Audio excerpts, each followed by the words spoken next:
பாகம் 36 வீடியோ நிறையா பேர்த்துக்கு புரிஞ்சிருக்காது. நான் இப்படி நிறையா பேருக்கு புரிஞ்சிருக்காது அப்படின்னு சொல்லும் போது நீங்கள் நினைக்கலாம், இவன் பேச்சை யார் கேட்குறா, யார் இதை தேடுறா, இவன் எதுக்கு நிறையா பேர் அப்படிலாம் சொல்கிறான்னா, நான் எல்லா தலைமுறைக்கும் என் வீடியோவை பதிவு பண்ண பார்க்குறேன், மாம்டேடை பதிவு பண்ண பார்க்குறேன். ஸோ நீங்கள் பார்க்கலனாலும் உங்களுக்குள்ளே இருக்கிற உயிரணுக்கள் அதை கேட்கும். ஏன்னா நீங்கள் 7வது ஜென்மம் தான், அதுக்கு முன்னாடி ஒன்றா இருந்திருக்கீங்களே, அந்த மாதிரி உங்களுக்குள்ளே ஒரு ஒன்று இருக்குது.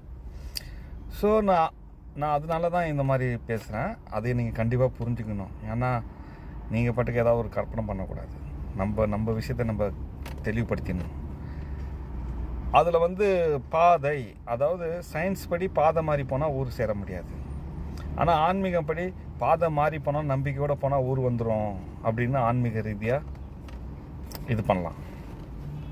இந்த மாதிரி விஷயங்கள்லாம் இருக்குது.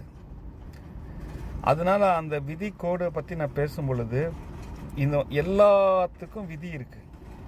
அதாவது ஒரு நதி போகிற மாதிரி, நதி இயற்கையாக எப்படி அதுக்கு இடம் கிடைக்குது அப்படி போயிட்டே இருக்கும். அந்த மனிதன் மட்டும்தான் அந்த நதியை திருப்பி விடலாம். அவனுக்கு அந்த அறிவு இருக்குது. அந்த ஃப்ரீ வீல் மனிதனுக்கு மட்டும்தான் இருக்குது. மற்றது எல்லாத்துக்கும் ஒரு ஒரு ஒரு கோடு இருக்குது. அதை புரிஞ்சுக்கணும். ரெண்டாவது அவங்க மாம்டேட் எல்லாருக்குமே ஒரு ஒரு கோடு அமைக்கிறாங்க. ஏன்னா இது நம்பர்ஸ்னு வச்சுங்க. ஒன்றா நம்பர்னால் ஒன்று தான். அதை நீங்கள் பேசிக்காக ஒன்றுன்னா அப்படி ஒன்று தான் போடணும், இப்படி தான் போடணும். அதில் என்ன பேசிக்காக கொஞ்சம் மாடர்னேஷன் பண்ணலாம் அப்படி இப்படி. ஆனால் அந்த ஒன்றுனா ஒன்று தான் பேசிக். அந்த பேசிக் ஒன்று மாற்ற முடியாது. ரெண்டுனா இப்படி தான் அப்படின்ற மாதிரி ஒரு இது இருக்குது. அந்த மாதிரி அவங்க ஒவ்வொன்றுக்கும் ஒரு நம்பர்ஸ் போடுறாங்க. சரிங்களா? அந்த நம்பர்ஸ் போடுற திறமை அவங்க அறிவு கொடுத்தது இறைவன். அப்போ இந்த ஒன்றுமே இல்லாமல் எல்லாத்தையும் அடக்கிக்கிட்டு வச்சிருந்தவன், எதுவுமே இல்லைன்றதுக்கு தான் சமமானவன் இறைவன் அப்படின்ற மாதிரி அவன் சிங்களாக ஒன்றா இருந்தான். எல்லாத்தையும் அடக்கிட்டு, அப்போ அவனுக்குள்ள உருவாகிற அந்த இது, அது அதை தான் அடக்கிட்டு இருந்தான்.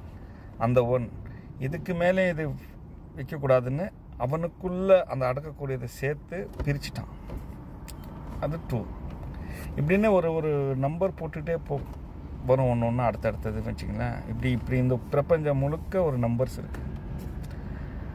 அந்த 1, 2, இந்த இறைவன் 1க்கு அப்புறம் இந்த 2, 3 இருக்குது பார்த்தீங்களா? அந்த 2, 3லேருந்து எல்லாம் ஆரம்பிக்குது. ஒன்று பயணம் ஒலி மாதிரி போயிட்டே இருக்கும்.